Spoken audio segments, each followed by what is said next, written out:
আসসালামু আলাইকুম ভিউয়ার্স, জননী একাডেমিতে আপনাকে স্বাগতম। আজকে খুব অল্প সময়ে আমরা ক্লিপবোর্ড সম্পর্কে একটু জেনে নিব।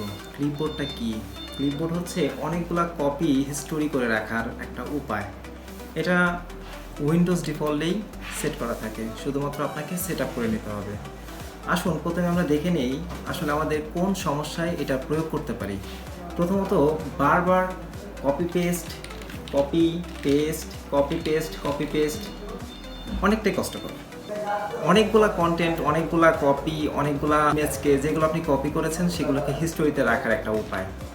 আমরা কপি করলাম দেখুন, কপি করলাম।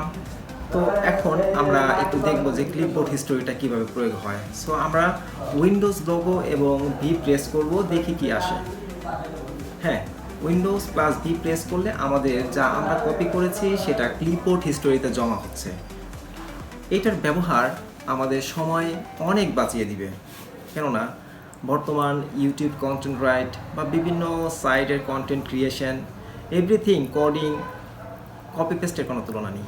সেক্ষেত্রে অনেকগুলো কপিকে ক্লিপবোর্ড হিস্টোরিতে আমরা জমা রেখে সহজেই কাজ করতে পারি।